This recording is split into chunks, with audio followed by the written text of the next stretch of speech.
Hi friends, இன்றைக்கி எப்படி pasta செய்யுதுன்னு பார்க்க போகிறோம். வாங்க. முதல்ல ஒரு கடாய் எடுத்துருக்கோம். அதில் ஒரு செம்பு ஃபுல்லாக தண்ணி ஊற்றிக்கிறோம்.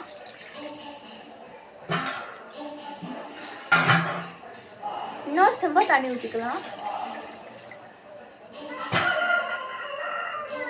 அப்புறம் நம்ம எடுத்து வச்ச பாஸ்தாவை மெதுவாக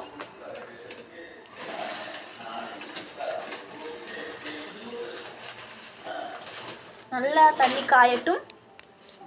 அப்புறம் பாஸ்தாவை இதுக்குள்ள போடலாம்.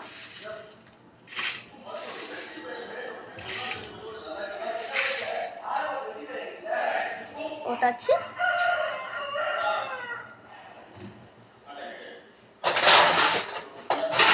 அப்புறம் நம்ம கிண்டி விட்டுக்கலாம் பாஸ்தாவை.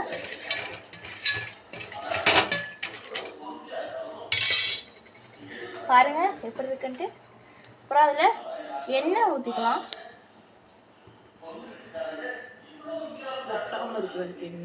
ஒட்டாமல் இருக்கிறதுக்கு எண்ணெய் ஊற்றிக்கலாம்.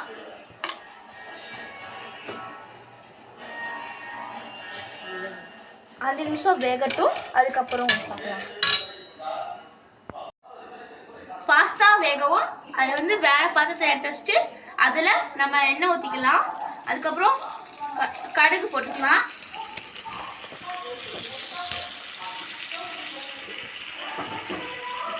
நல்லா பொரியும். கருவேப்பிலை போட்டுக்கலாம். பார்த்துக்கோங்க.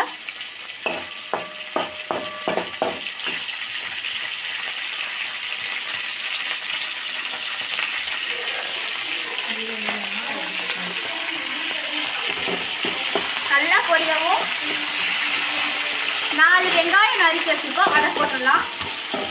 நீளமாக நறுக்கிக்கோங்க. வெங்காயம் நல்லா வதங்க பின்னாடி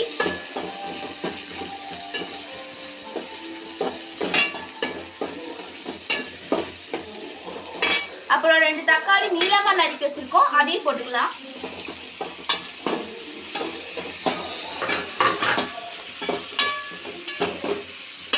அப்புறம் நல்லா கிறிஸ்பியா வரணும்.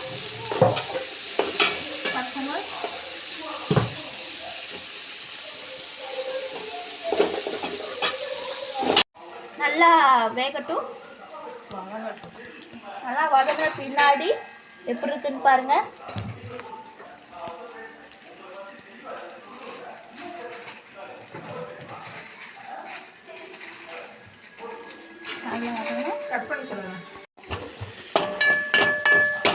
பாருங்க நல்லா வதத்தாச்சு. அதுக்கப்புறம் மேகி மசாலா போட்டுக்கலாம்.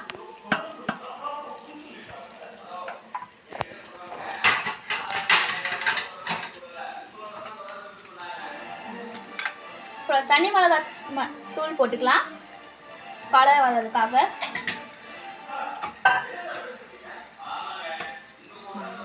அதுக்கப்புறம் மல்லித்தூள் போட்டுக்கலாம். கரம் மசாலா போட்டுக்கலாம்.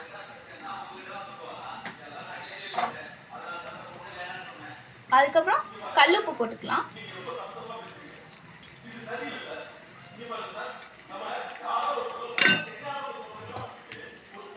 நல்லா மிக்சிங் பண்ணிக்கணும்.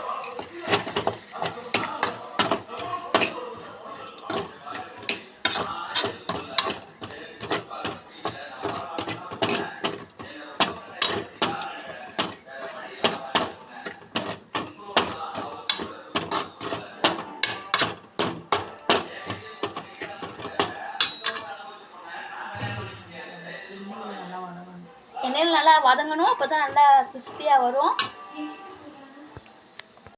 எண்ணெயில் நல்லா வதங்கின பின்னாடி நம்ம வேக வச்சு எடுத்த பாஸ்தாவை போட்டு நல்லா கிண்டிக்கணும்.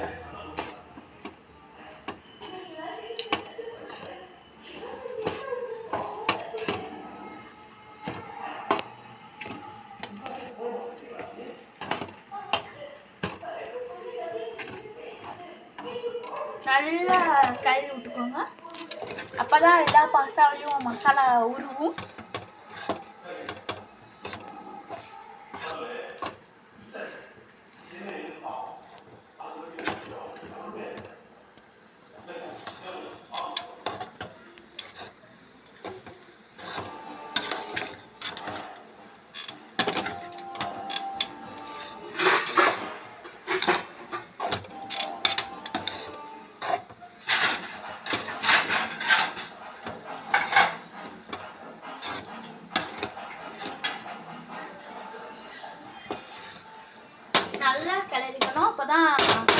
நல்லாயிருக்கும்.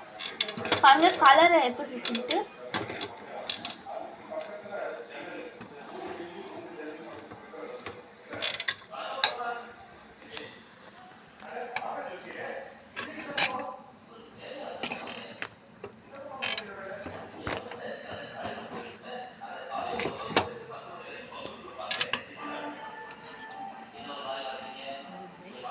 அவ்வளோதான் பாஸ்தா ஃப்ரை. வாங்க